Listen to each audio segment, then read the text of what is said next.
So we have a staunch anti-communist that built a new state in South Korea. He fought a brutal war and then fell when students then demanded democracy. I'm Matt Hasquin. I'm a high school history teacher, and I'm taking you line by line through Billy Joel's We Didn't Start the Fire. And in this episode, we're going with Syngman Rhee. And when Billy Joel sings about him, Syngman Rhee, he's pointing to the first president of the Republic of Korea, also known as South Korea.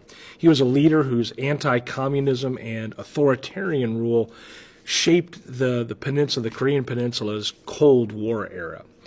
Rhee, he lived from 1975 to 1965, and he came of age under Japanese rule. He spent years in exile as an independent activist, and then he returned after World War II with some pretty strong ties back to Washington. In 1948, as the U.S. occupation ended, he became president of the new Republic of Korea. His government faced refugees and shortages and also political rivals, and he answered with centralized power. This was known as the National Security Law. And then there begins a fierce campaign against leftists. He believed unification should come on Seoul's terms, and he often pushed harder than his allies really wanted. And then came war. On June 25th of 1950, North Korea invaded, and Syngman Rhee's forces collapsed in the first few weeks. The UN troops under American command stabilized the front. They surged north and then fell back when China intervened. Through 3 years of brutal fighting, South Korea endured devastation and then also mass displacement.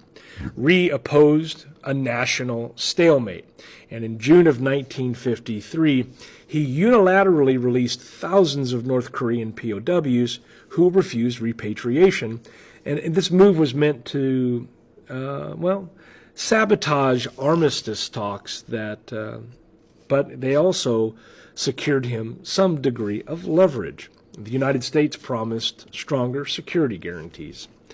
Well, the armistice was signed that July without Rhee's signature. This was a U.S. ROK mutual defense treaty that ended up following then, and it kind of anchored the alliance that continues to endure. Peace did not bring liberalization, though. Syngman Rhee concentrated power, he jailed opponents, and manipulated constitutional rules to stay in office.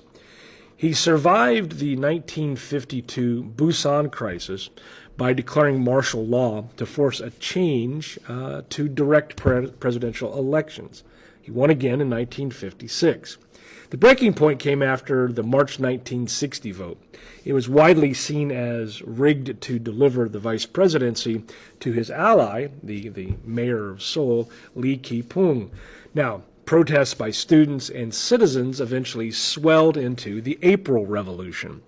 Images of teenagers facing off against police clubs and live fire shocked the country. And on April 26th of 1960, Syngman Rhee resigned, and he went into exile in Hawaii, where he died in 1965. So why this name in the song? Why is Syngman Rhee brought up? Well, because Syngman Rhee embodies the hard choices and hard lines of early Cold War Asia. We have a man who's building a state that's effectively under siege, and he tied its fate to an American alliance and discovered that stability without consent breaks down. When you tie it back to the song, with his name, we capture the founding of the country, a war, an alliance, and an uprising, which was an arc from Rhee as a state builder to a man in exile that effectively defined South Korea's first post-war decade. And the reason why he matters, well, Syngman Rhee's era explains the security, democracy trade-offs, that sometimes new states confront. It sets the stage for South Korea's later authoritarian to democratic journey and for a U.S. alliance that was forged in war and then it negotiated in politics. All right. Well, I hope you enjoyed this episode. We've went on from Edsel is a No-Go to U2 to Syngman Rhee.